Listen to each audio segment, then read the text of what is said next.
I have to admit I was pretty excited about this Raw 20th anniversary show because I was wondering who are they going to bring back from the past? God, the possibilities were really endless. I thought, but well, we didn't quite get that now, did we? But anyway, I'm gonna go ahead and start on this review now. So then the show kicks off with Mr. McMahon coming down to the ring and basically thanking the fans for 20 years of Monday Night Raw. The actual anniversary was on January 11th, but hey, this is close enough. It was January 14th. But he does announce two things in this show. He announces Dolph Ziggler and John Cena in a steel cage later on tonight. They show the cage up above the ring. And he also announces that there's going to be another rock concert, which is a good thing. And with that, Big Show comes down to interrupt him, and he tries to talk to McMahon about how it was a travesty that he lost the World Heavyweight title on SmackDown on Friday night to El Budo Del Rio. And one thing I'll say about Del Rio is that I thought when they were trying to do this face turn with him, I wasn't really buying it at first, but I'm really kind of starting to buy into it now because, boy, he's really starting to get reactions. They're really taking to him as a babyface, and which I'm kind of surprised by. I didn't think it would happen this quickly. Then again, it doesn't hurt that he's got Ricardo Rodriguez next to him too, and I've always been a fan of Ricardo, so I guess that kind of stands to reason there. And Show is just basically complaining to McMahon. He's talking to him about this and that, and they show the footage from SmackDown on Friday night where he got buried under a table, and basically all this segment really does is they're going to set up a match for Royal Rumble. ADR is going to defend against Big Show in a rematch. He wanted to have it tonight, but Show wasn't having it. But Show is a giant. He can pretty much do what he wants when he wants, and he still has that ironclad contract. It's kind of cool that they're still alluding to that, but basically that's what this segment did. It just basically set up another match for the Royal Rumble, and that's a good thing. All right, then the first match we get is a match I've seen many times before. Wade Barrett, the IC champion, against Randy Orton. No entrance for your IC champion, seriously? It doesn't matter that he actually won this match clean, which kind of surprised the hell out of me, which is something that Randy Orton will do once in a while. He actually will put somebody over clean, which is more than I can say for a couple members of the Breakfast Club. John Cena and Sheamus, I'm talking to you. Alright, then you had a backstage segment with Eve coming up to Booker T and Teddy Long, and this was announced yesterday that Eve was leaving the company, but Booker T puts a stipulation in the match against Caitlyn where if she gets counted out or disqualified, she loses the title. Well, we knew she was leaving the company anyway, so we knew she was going to drop the title somehow, some way. So then she ends up slapping Teddy Long for laughing at her. All right. Well, this was actually a pretty good segment, I thought. We get the return of Dr. Shelby talking with Team Hell No, Kane and Daniel Bryan. It's like their 4-month checkup on their anger management issues, I guess. And so, what ends up happening is that he's trying another technique with them, which brings in the Rhodes Scholars, and this was a good segment. I thought Sando was basically questioning Dr. Shelby's credibility. That was awesome. And he just basically likens him to Dr. Phil. Dr. Phil? Dr. Phil? Sick him! and them getting them over. They end up chasing the Rhodes Scholars away and trying to find their happy place, and that's exactly what they did. And of course, you get them broken up in singles matches. I'm gonna kind of go out of order here, but first it's Kane against Damian Sandow.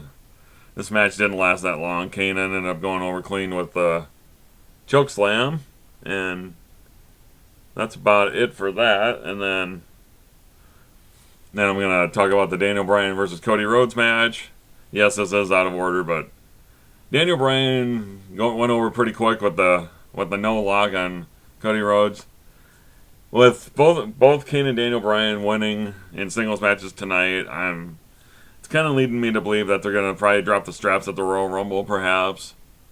And Team Hell No has been champions for quite a while, and they've been putting Rhodes and Sandow in big spots lately, especially last Friday night on SmackDown when they interrupted The Rock. So I think this would be a good thing if they end up finally putting the straps on the Rhodes Scholars. So, all right, then your 1 hour main event was the first inductee into the WWE Hall of Fame class of 2013, which we've known for a while was going to be Mick Foley, which makes sense because with WrestleMania being in the New York, New Jersey area this year, which is his hometown basically.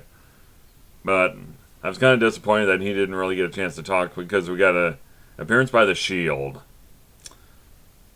God, that nice way to bury Mick Foley a little bit, like with having the Shield come out there, and Foley should have got a chance to talk.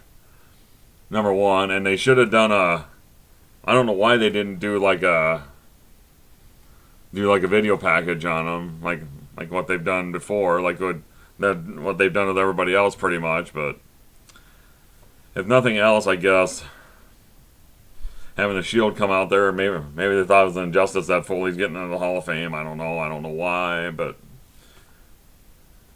so anyway, Ryback ends up coming out there to attack them and coming to get him some. Then you see Orton coming down there to get him some, since they attacked him on SmackDown on Friday night also. And then you end up getting Sheamus down there to help clear the ring, and maybe this is going to set up another match at the Royal Rumble, maybe a 6-man tag between the Shield against Orton and Sheamus and Ryback. So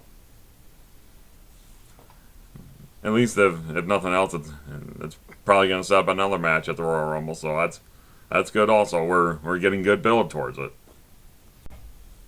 Okay, and then they had a little video package over some of the memorable characters on Monday Night Raw over the last 20 years. And I'll tell you what made me mark out the most, and yes, that is a pun. Seeing William Regal as a real man's man. That was awesome. Alright, then you had the Divas title match between Eve and Caitlyn.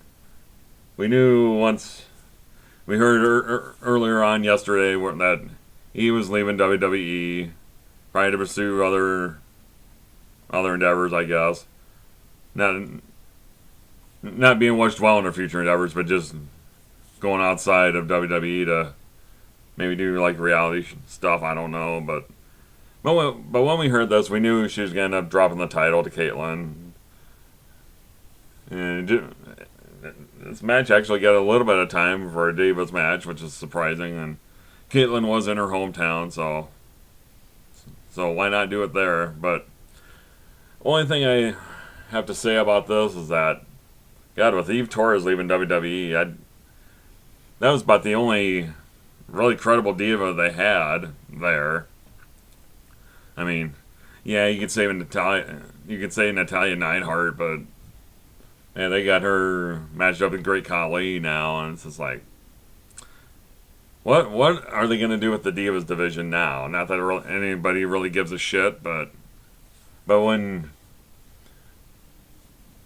Kelly goes off and leaves, and now Eve's gone, and it's like, where does this leave the Divas division? hopefully maybe they'll bring up Sarah Del Rey from Developmental, that challenge her. Somebody that's actually credible. Because otherwise, who's she going to be defending against? Tamina Snuka?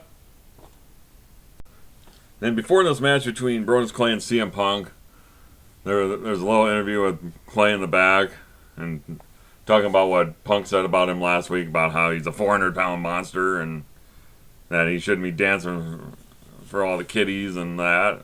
Like, it's kind of nice to see Clay be serious. Having talking serious in an interview.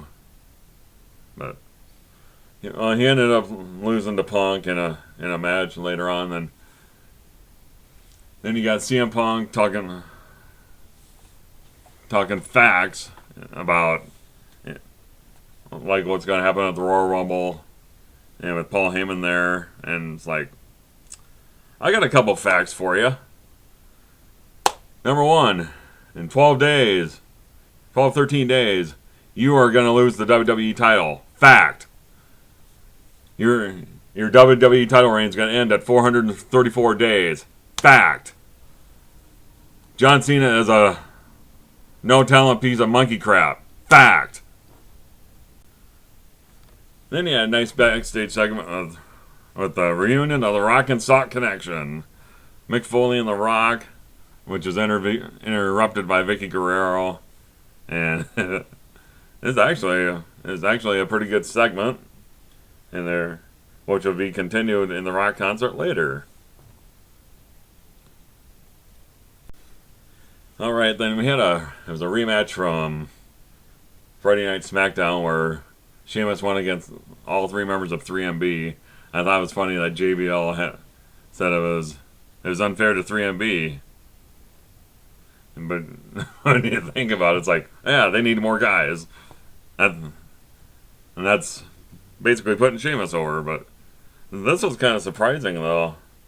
I mean, as quick as that match went on Friday night, where Sheamus basically just laid waste to them, he ended up losing this match, surprisingly.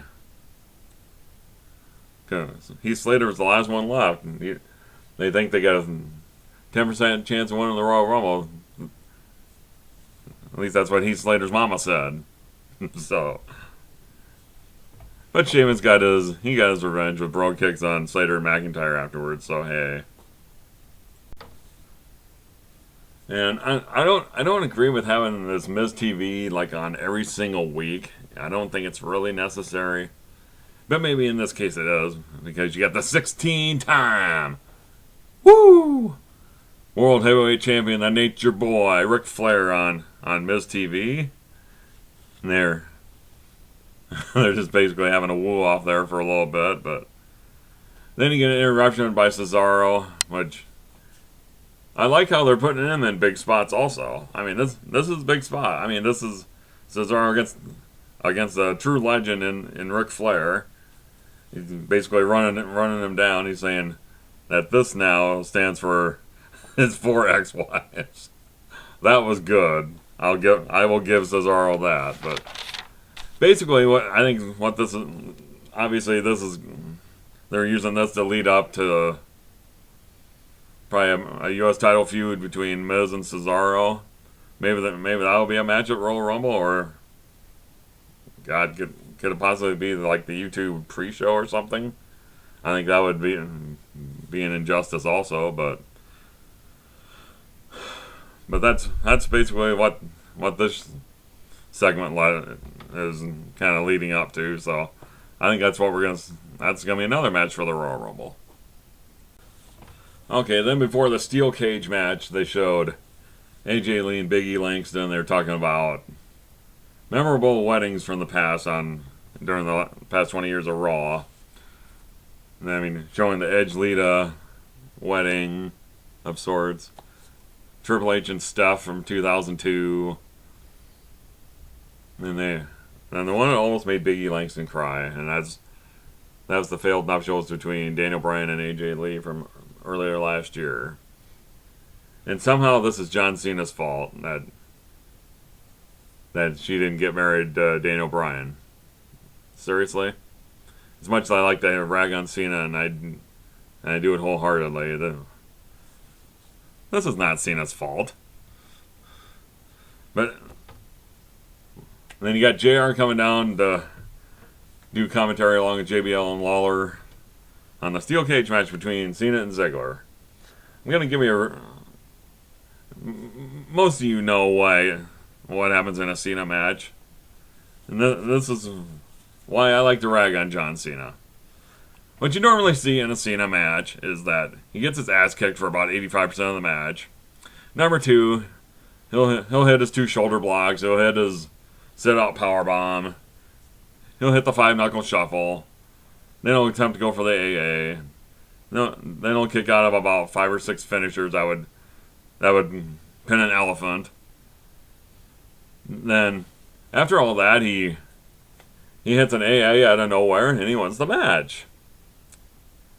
Basically, Super Cena rearing its ugly head. And you wonder why I hate that motherfucker.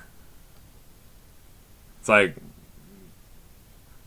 yeah, I know Ziggler's still the Money in the Bank winner, but God, you think he could go over Cena maybe once? I mean, even if it's by hook or by crook, yeah, I know he won Money in the Bank, but not on television. He can't beat him, supposedly. That's horseshit. All right, then we get to the Rock concert where he basically makes fun of Paul Heyman and Vicky Guerrero. I'm not gonna go too much into this, but it's kind of funny that he did a song in the tune of Heartbreak Hotel, which he's done before. But then he calls Vicky Guerrero out there, and he sings a song in the vein of Eric Clapton's "Wonderful Tonight." But Vicky Guerrero, you look horrible tonight. Bow, bow, bow. Yeah, no, I'm not a singer, and I don't claim to be. But so Heyman and Punk get called out there, and basically it breaks down into a pure sex brawl. I wish I could do my Gordon Solie impression, but I can't. God rest his soul. He's got one of those inimitable voices, but basically you have a pull apart at the end of the show, and that's it kind of looked like the end of an episode of Monday Nitro, if you ask me. But that's about all I got to say about that segment. Okay, my final thoughts on this show. This show really wasn't very good. And I mean, just more, it's like more of the same shit, different day, it seemed like. But you would think for a 20th anniversary show, you'd bring back more of those stars from the past. They didn't really show anybody. They didn't really show that many clips. It's like, God, you couldn't think of the possibilities you could have brought. God, where was Stone Cold? Where was Shawn Michaels? Where was Triple H? Where was God? Where was Undertaker? Where were some of the other stars on past? God, you could have had Duggan on there. You could have had, hell, you could have brought back Iron Sheik or something. You know? And as far as Paul Heyman goes, what is his real job with CM Punk? Is he his belt holder? Is he his head cheerleader? God, I haven't seen a head cheerleader since Francine was the head cheerleader for the franchise Shane Douglas in ECW. But, geez. God, this is a very, very disappointing show. Yeah, there were a couple good segments. The Rock concert was decent and all. But other than that, where was all the legends and stuff? They didn't show very many clips. It's like, I don't get it. It's like, Royal Rumble better be pretty good in a couple weeks, but I'm not gonna hold my breath on that one. Except for maybe the Punk and Rock match, that should be good, and hopefully the Royal Rumble match is usually pretty good. But other than that, I'm not really looking forward to it all that much. So let me see your comments down below. And hey, this is Marvelous Mark signing off for now. Goodbye, everybody.